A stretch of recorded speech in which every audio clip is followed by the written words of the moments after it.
नमस्कार दोस्तों, मेरा नाम है अभिराज सिंह सिलारिया और आप सभी का स्वागत है अपने चैनल विजडम ट्रुथ में। तो चलिए शुरू करते हैं। आज का हमारा टॉपिक है एवरेज वेलोसिटी।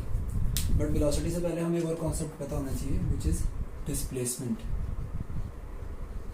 आई होप कि आप सबने इसका नाम सुना होगा। डिस्प्लेसमेंट जो है ये डायरेक्शन से ही मिलता जुलता एक कॉन्सेप्ट है। डायरेक्शन नहीं, सॉरी, डिस्टेंस से मिलता जुलता कॉन्सेप्ट है। बस इसमें एक छोटा सा फर्क है that displacement is the shortest distance between any two objects. मतलब द स्ट्रेट लाइन जॉइनिंग ही होगा ना। शॉर्टेस्ट डिस्टेंस एक ऑब्जेक्ट की पहली पोजीशन और दूसरी पोजीशन के बीच का जो शॉर्टेस्ट डिस्टेंस है उसको डिस्प्लेसमेंट बोलते हैं। और डिस्टेंस जो है यही डिस्टेंस भी हो सकता है। देखिए, अगर आपने ए से बी तक जाना है तो आप एकदम सीधे भी जा सकते हैं, बट ज़रूरी नहीं है, आप ऐसे भी जा सकते हैं। ठीक है। अब जी आपने जो ये पूरा डिस्टेंस ट्रैवल किया है ऐसे ऐसे घूम के, अगर आप इसको मेजर करने की कोशिश करोगे तो ऑब्वियसली ये डिस्प्लेसमेंट से तो ज़्यादा ही आएगा। Distance will be greater than displacement. लेकिन इसका मतलब ये थोड़ी है कि इन दोनों के बीच का जो एक्चुअल डिस्टेंस है, जो डिस्प्लेसमेंट है, वो बढ़ गई। डिस्टेंस भले ही हमने ज़्यादा ट्रैवल किया, लेकिन जो इन दोनों के बीच की डिस्प्लेसमेंट थी वो अभी भी उतनी ही है जितनी पहले थी। So that is the basic difference between displacement and distance. Displacement is the shortest distance between any two points, whereas distance can be the actual path covered. हम जितना मर्जी ले लें, हम तो ऐसे भी जा सकते थे, ऐसे चले जाते हैं, ऐसे चल के बी के पास पहुंचते हैं। तो इसका मतलब ये थोड़ी है कि इन दोनों के बीच का डिस्टेंस बढ़ गया। इन दोनों के बीच का जो एग्जैक्ट डिस्प्लेसमेंट है वो तो उतना ही रहा। हमने जो डिस्टेंस से ट्रेवल किया वो डिस्टेंस बढ़ गया, लेकिन उससे इन दोनों के बीच के जो एक्चुअल डिस्प्लेसमेंट है उस पर कोई फर्क नहीं पड़ता। और इसी से हमारा आज का टॉपिक रिलेटेड है, जिसको हम बोलते हैं एवरेज वेलोसिटी। देखिए, वेलोसिटी के बारे में मैं आपको पहले भी बता चुका हूँ। वेलोसिटी जो है, velocity, it is actually what? It is speed with direction। जब तक डायरेक्शन की कंसिडरेशन है तब तक वेलोसिटी एग्जिस्ट करती रहेगी। अब हमने पिछली वीडियो में देखा था कि एवरेज स्पीड निकालने के क्या फॉर्मूले होते हैं। इस वीडियो में हम देखेंगे कि एवरेज वेलोसिटी निकालने के क्या फॉर्मूला है। अब आपने ये डिफरेंस देख लिया कि इसमें डिस्टेंस का कंसिडरेशन है, बिकॉज वेलोसिटी डायरेक्शन के बिना एग्जिस्ट नहीं करती। It is a vector quantity and it is a scalar quantity. तो क्या वेक्टर क्वांटिटी को एवरेज फाइंड आउट करने का तरीका स्केलर क्वांटिटी से डिफरेंस है? अभी वही देखते हैं। आप देखिए, जो वेलोसिटी दो ऑब्जेक्ट्स की होती है वो डायरेक्शन पे डिपेंड करती है। तो ऑब्जेक्ट जो था पहली पोजीशन ए से एक नई पोजीशन बी पे पहुंच गया। अग्रीड? पहली पोजीशन ए से नई पोजीशन बी पे पहुंच गया और जो इसने डिस्प्लेसमेंट अटेन की वो 100 मीटर्स थी। अग्रीड? ऑब्जेक्ट ने डिस्टेंस ट्रेवल किया ऐसे, ये एक्चुअल पाथ कवर्ड था। It was the actual path covered, but जो डिस्प्लेसमेंट थी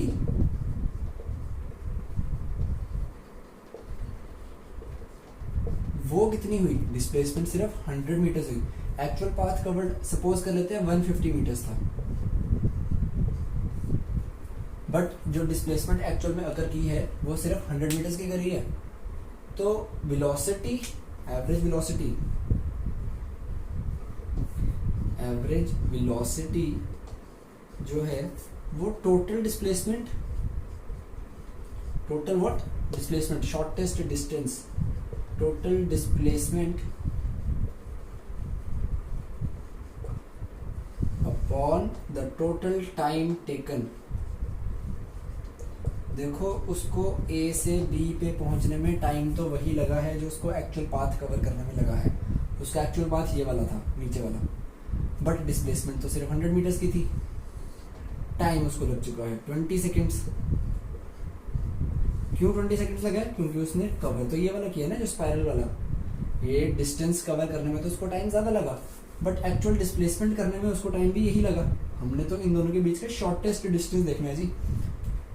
उसको 150 मीटर्स कवर करने में 20 सेकंड्स लगे एक्चुअल में, बट डिस्प्लेसमेंट के अकॉर्डिंगली उसको 100 मीटर्स कवर करने में 20 सेकंड्स लगे। तो अगर तो हम कर रहे होते स्पीड की बात, तो हम 150 की कंसिडरेशन लेते हैं। क्यों?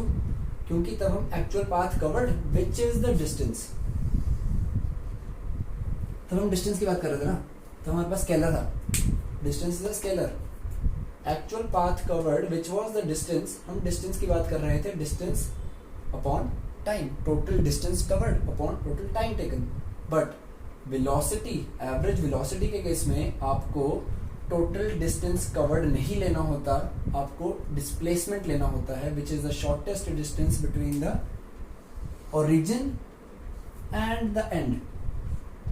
ओरिजिन और एंड के बीच का जो शॉर्टेस्ट डिस्टेंस है, वो कवर करने में उस ऑब्जेक्ट ने जितना टाइम लिया होगा हम वो लेंगे। तो इसके अकॉर्डिंगली अगर उसको देखा जाए तो वो कितना हो गया, 100 अपॉन 20, तो ये कितना हो गया, 100 अपॉन 20 इज व्हाट, 5 मीटर्स पर सेकेंड। तो एवरेज वेलोसिटी यहाँ पे हमारे पास निकली है, टाइम नहीं है जी, ये इसी का है। एवरेज वेलोसिटी इसी सिचुएशन में निकल चुकी है हमारे पास 5 मीटर्स पर सेकेंड। लेकिन अगर हम यहीं पे एवरेज निकालते, क्या स्पीड, स्पीड निकालते एवरेज वाली, तो क्या होता, टोटल डिस्टेंस होता which would have been 150 upon 20 which would have been, ये चला गया, ये चला गया, 7.5 मीटर्स पर सेकेंड। फर्क दिख रहा है? ये सिर्फ वेक्टर की कंसिडरेशन से, ये वेक्टर है ना और ये स्केलर है, स्केलर की कंसिडरेशन में वैल्यू ज्यादा आई है और वेक्टर की कंसिडरेशन में वैल्यू कम आई है। क्यों? क्योंकि इसमें एक्चुअल पाथ देखा जा रहा है और जबकि इसमें सिर्फ देखा जा रहा है कि इसके और इसके बीच का जो डिस्प्लेसमेंट या जो शॉर्टेस्ट डिस्टेंस है वो कितना है, वो डिटरमाइन करता है कि हमारी एवरेज वेलोसिटी क्या होगी।